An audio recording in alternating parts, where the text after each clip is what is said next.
सभी आत्माओं को ओम शांति। तो दोस्तों, आज हम जानेंगे मनुष्य आत्माओं की 84 जन्मों का एक अद्भुत कहानी।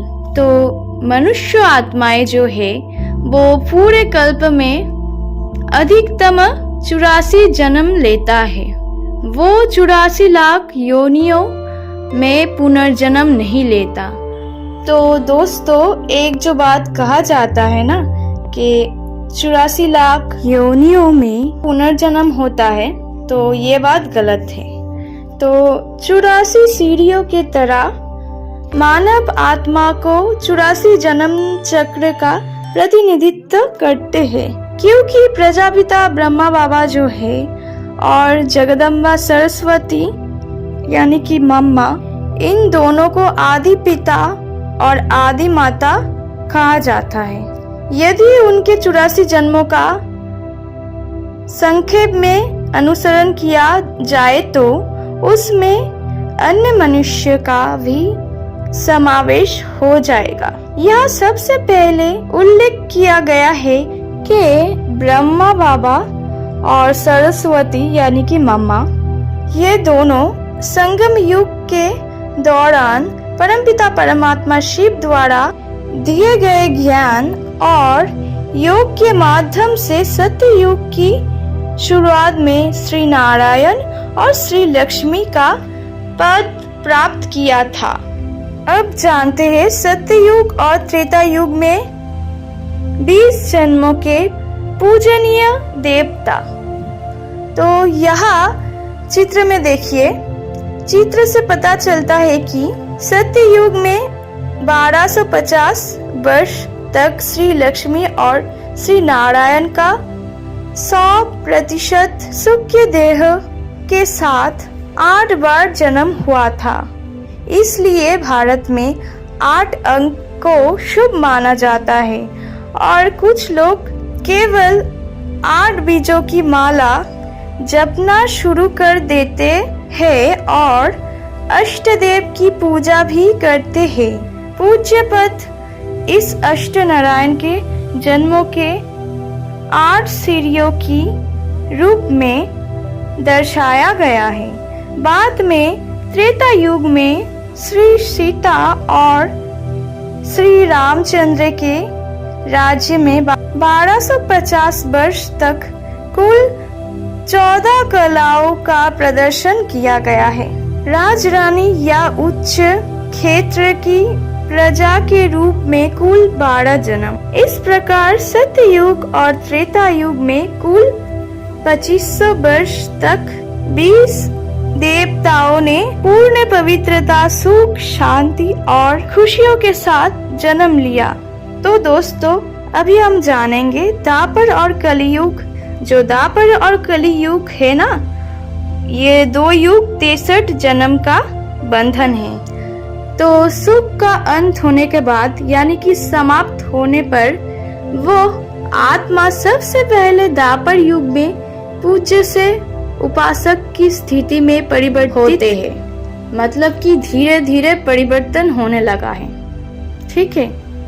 तब निराकार परमपिता ने सबसे पहले भगवान शिव की एक हीरे की मूर्ति बनाई और आदित्य विचारों से उनकी पूजा की।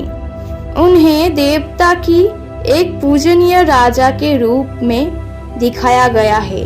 धीरे धीरे उन्होंने सूक्ष्म देवताओं अर्थात विष्णु और शंकर की पूजा शुरू कर देती है और बाद में अज्ञानता या आत्म विस्मृति के लिए अपने पहले श्री नारायण और श्री लक्ष्मी रूपों की पूजा शुरू कर दी। यानी कि वो जो एक समय पूज्य हुआ करते थे, खुद ही पूज्य हुआ करते थे, वो बाद में पुजारी बन गए। बाद में वो ही परिवर्तन होके द्वापर युग में श्री नारायण और श्री लक्ष्मी का पूजा शुरू कर दी।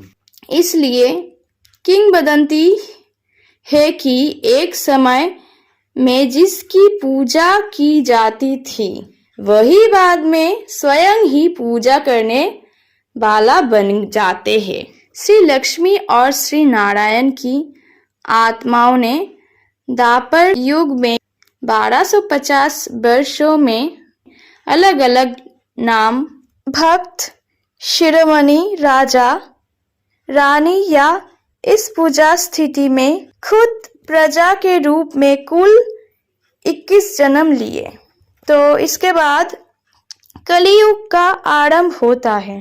तो इस समय साकार लोगों की देवी देवता जो कि पूजा के अतिरिक्त तत्व की पूजा भी प्रारंभ हो गए। ये अवस्था सृष्टि की तम प्रधान या शूद्र अवस्था है। तो जो कलियुग है, इस कलियुग में सब क्या है? सभी आत्माएं तमो प्रधान है। तो पहले वो सतो प्रधान थे। सतो प्रधान से अब क्या बन गए हैं? तमो प्रधान, यानी कि पतित बन गए हैं। जन्म लेते लेते लेते लेते वो पवित्र से पतित बन गए हैं। तो अब देखो, इस कलियुग में तो सभी विकारी बन गए हैं, है ना? तो इस समय काम, क्रोध, लोभ, मोह और अहंकार उग्र रूप धारण करने लगते हैं। कलियुग के अंत में श्री लक्ष्मी और श्री नारायण या उनके वंश की अन्य आत्माओं ने कुल 42 जन्म लिए। तो अभी बात करते हैं संगम युग में चमत्कार का जन्म होता है। तो लास्ट में आता है संगम युग। तो जानते हैं इसके बारे में। अब तक 83 जन्म ले चुके हैं, है ना? 83 जन्म तो पहले ही हो चुका है। दिव्य बुद्धि से अब उनका अंतिम अर्थात 84वां जन्म है, यानी कि लास्ट जन्म। तो अभी 84 जन्म है। भगवान की इच्छा मानकर उन्हें नया जीवन मिला, इसलिए ये उनका मार्जीवा जन्म है। ऐसे में परमपिता शिव ने उनका नाम प्रजापिता ब्रह्मा अथवा उनकी मुख्य वंशी पुत्री जगदम्बा सरस्वती रखा। उपरोक्त विवरण से स्पष्ट है कि कुल 5000 वर्षों में इन दोनों की आत्माओं ने उपासक और उपासक के रूप में 84 जन्म लिए। इस प्रकार देव वंश की अन्य आत्माओं भी 5000 वर्ष में अधिकतम 84 बार जन्म लेती है।